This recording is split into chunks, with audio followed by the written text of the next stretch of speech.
Once again, Lester coming at you with another Sparking Zero video, and today I want to do something very similar to a video I watched from LotusAsakura. If you don't know him, I'll try to remember to put the link down to his video in the description. Basically, he did top 10 beginner tips for anybody coming to Sparking Zero, and I didn't want to just rehash his video and be like, oh yeah, these 10 tips. I wanted to talk about some of them, because some of them are important things that I don't think some people know about, and if I can bring attention to some of the things that I may have thought about and be like, maybe you should tell these to people that he didn't mention, or maybe talk about stuff that he did mention also, because some of the things he did, talked about in that video are really big, important things that I didn't even know about myself. So it was kind of like, I don't just want to make his video over again. I want to bring some substance to this discussion point and talk about things that I think people should be doing, coming from a little bit different perspective and not the exact background that he has, because you know he's played the older games a lot more than I have. I've played some of them, but I come from a lot more newer as in PS3 era of Dragon Ball games and stuff. So I just wanted to kind of make a video talking about some 3 huge Sparking Zero tips that I think some people, if you didn't already know this, you should go ahead and start looking into this. And I'm gonna go ahead and start. So tip number 1, the first important tip that I think that Lotus made a really great point on in his video, but I wanted to talk about it a little more and specifically do my little due diligence to the topic, basically, is do the tutorial. Most people don't like doing tutorials in games, and specifically in this game you see on Twitter a lot where people are complaining about not knowing how to do very basic stuff, and it's only because you didn't do the tutorial, because some of the basic things they're asking, like how do you vanish backwards, or how do you vanish behind somebody, or how do you use this other like basic movement mechanic, and it's like, I know that not everybody came from the Budokai games, or not the Budokai games, the Tenkaichi games. I was not coming from those games with the most knowledge. I barely remember playing them as a kid. I'm coming from reading Blast and those other games, so I'm like, I'm not even coming from their perspective, but I'm like, some of these things, if you literally just play the tutorial or have somewhat surface level knowledge of those games, you would know how to do kind of some of these things. Not everything is going to translate 101 and be universal, but specifically with some of the like just movement mechanics in this game, some of them are very basic, and if you go ahead and just play the tutorial, which I have on screen right now, it's like basic maneuvers: move, steps, short, dash, and fly. Or if you want to get into higher movement, dragon dash, burst dash, quick ascend. Basically go through the tutorial, play through, I say at least through the advance. You don't have to look at the battle tips or anything. I don't think there's anything too drastically different in battle tips that they tell you that they don't tell you through the just advanced, intermediate, and basic, or not basic, beginner tutorials. Do all of these and you'll pretty much have a good grasp on the game. There's still going to be some things that are not going to be explained as well as I would like personally, and I'm going to talk about that right now. And that thing that I'm talking about is the defensive mechanics. Now, the defensive mechanics in this game are very important to how you play this game, but the problem with them is that some of the defensive mechanics do not explain themselves super well. Like the 3 basic defensive mechanics is regular perception, super perception, and then super countering. And there's also another one that's a little bit more basic, but like just basic perception is just holding circle for me, since I play on standard controls. On the other control scheme, I think it's triangle and circle. Don't quote me on that. I don't play on that control scheme, but basically regular perception is just holding circle, and you will knock them off of you if you hold it. It'll drain more meter the more you hold it, but that's your basic regular perception. Now this one takes 1 bar.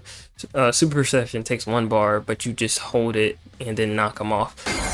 Okay, real quick, I just wanted to do a little clarification in post-editing. So I was right, super perception is the move that takes 1 bar and can be used to stop things like rush attacks. But the difference between regular perception and super perception is that super perception can also be used to stop other things besides just your rush chains or whatever. It can stop key blasts as well, and other things besides just rush chains. Basic perception only stops rush chains, but if you use a key blast or something, basic perception won't stop that. You have to use super perception, but there is not a different input for it. It's the same input basically. There we go. Like I said, it's not easy at all. You don't want to mash a super counter. Super counter is not good to mash. It needs to be done deep frame, it feels like. It may not be the exact frame, but it needs to basically be done right as they hit you. So it is not something you want to mash. You can hold perception and super perception. You can hold that. You don't have to press that exactly. But another mechanic that is not included in this advanced counter section, but they talk about it over here in the battle tips, is Sonic Sway. But they don't tell you in the game how to do it. So for people who don't know how to do it like me, because I didn't know how to do it initially when the game came out, I'll show you real quick. It's not that hard. It's the same thing with perception. You just have to press it at the right time. Got it first try. Basically, you press circle at the exact moment they're going to hit you, so it's kind of like the super counter, except you're pressing circle, which is easier than pressing 2 buttons at once. But that's how you do perception, super perception, super counter, and then that's how you do Sonic Sway. Those are your keys defensive mechanics in the game. Like I said, perception and super perception are just like right before your opponent hits you, you hold circle, get them to not potentially break your guard, or like do basically not open but for combo. These are your ways of getting them off easy, and they don't require that much timing. Super countering and Sonic Sway require a lot more timing, but Sonic Swing is easier. You just have to press circle right before they hit you. You'll drain their ki as you sway away from their attacks, and then you punish them by knocking them away and have the chance to do a follow-up. It's not a guaranteed follow-up, but you have the ability to do stuff afterwards. And then super counter can be done even while you're getting hit. You just need to counter the next hit that's going to hit you, but that's the problem. You have to do it before it hits, and you have to press up and square, and that's why that's a little bit more difficult. But that truly is like, if you can master super countering and get really good with it and consistent, that's probably the best defensive mechanic you want to learn in this game. So I'm just going to go ahead and let y'all know that now. That's probably the thing that, like, if you're really trying to get good at this game, get super countering down. The other ones are a lot easier to do in my opinion. I don't struggle as much except with Sonic Swing, but again, that's another one that if you get good at anticipating your opponent's next hit and being able to press a button right before they do it, then you'll be able to hit super counters and Sonic Sways a lot easier. So that's the first tip. Go in training, play through these defensive mechanics and offensive mechanics, but pay extra attention to defense, because defense is very important in this game. Alright, so we're here in the training mode, and the reason we're in training mode is because for part 2, or the second tip basically for this video, is something that I admittedly myself, before watching Lotus's video, did not even ever look at or think to look at, and that is to go in the explanation of your controls, and if you go here and go strictly to your rush chain attacks, these tell you your strings basically for the game. So square triangle, land a devastating hit to the opponent that paralyzes them for an extended period of time. It's a heavy finish, so square triangle. It's a gut check, leaves them in that staggered state, and you can go. I was trying to teleport behind them. You can't do it off that one. You gotta continue like that. So you can't teleport behind him, but you can actually go for a grab or something like that. Since he's in a heavy finish state, it basically allows you to do a lot more.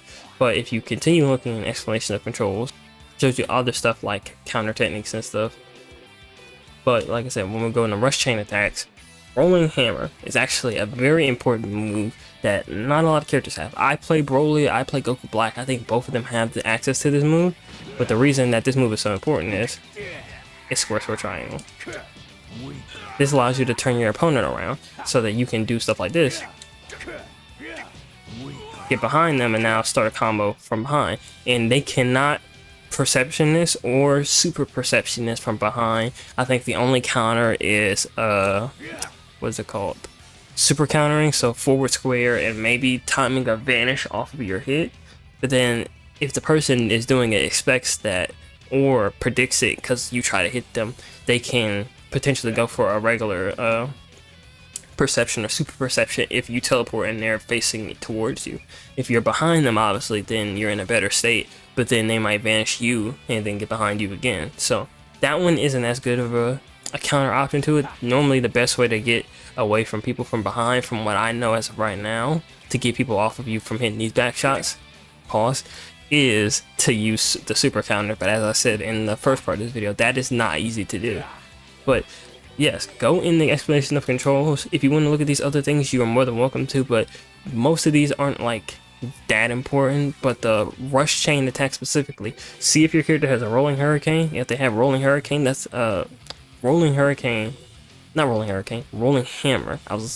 I thought both of them said hurricane hammer. Rolling hammer is the good move that turns them around mid combo and will actually allow you a lot of follow-ups. You can go rolling hammer into a heavy finish and go, okay, boom. But if you got him from behind, boom.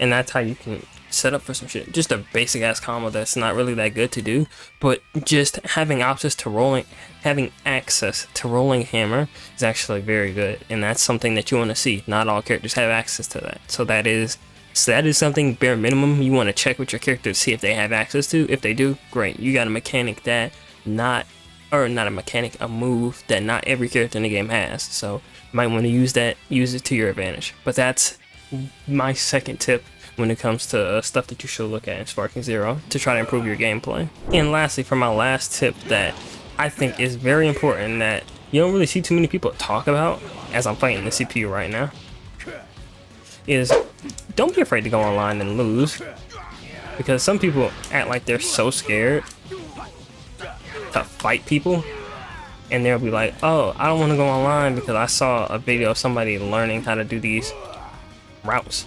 And they're like, oh, fucking, I don't want to lose online. I only want to go online and fight with fusions and go be broken. And I'm like, dog, we all have to start from somewhere. We all have to learn from somewhere. But y'all just be choosing to be scared and like not really push yourselves. And that's just because like I said, I'm a big fighting game heavy competitive type person.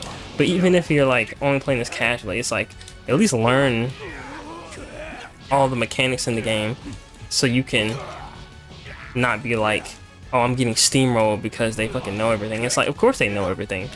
You don't take the game seriously enough to apply yourself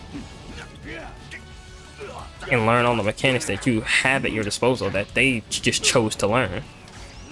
That's my last, not like huge tip, but I think it's just an important one that people don't really think about, because they're just like, oh yeah, this is a arena fighter, I can just mash square and get away with it. And it's like, no dog, you actually gotta put some intent into what you're doing and not just mash. If you do that, it's cool, but then like, in my opinion, don't be one of them people complaining on Twitter that, oh, I'm getting smoked by this fusion or this character, and it's like, you don't even be trying, dog. You just really be on the game complaining. And I'm like, I hate that shit. And I hate it for fighting games specifically, because I'm like, if you're gonna complain about something, dog, at least put an effort in to improve your skill, get better at the game. And also, I know this isn't part of the section of what I'm talking about, because this is mainly talk about, hey, play the game and get good at the game. Don't be afraid to use sparking mode and like use the auto combo kind of system of just hitting square. That is very good, and normally, unless you're playing against a CPU that's actually good or a player of a certain skill level, normally they have trouble getting out of this. And if they do like that, punish them with a well-timed banish, go into super, and normally they can't do anything about that. But those are all my tips for Sparking Zero. Like I said, there are way more, and there are other people that are way more knowledgeable in the game. I just want to talk about these 3 tips because these are 3 important ones that I think either people don't utilize enough, or they don't know, or they're just ignorant on purpose. You know, like they know they should go into training mode, for example, but they're like, but I don't wanna, because ain't nothing important in the training mode. I'm like, dog, there are actually some very important things in training mode that you should try to get better at the game if that is your objective. But that's all I gotta say. See y'all next video. Like this video, subscribe if you're new. See y'all next time. Peace. Little baby, you out, you know you was wrong. You lying, watch your tone. I'm too fine to be so alone.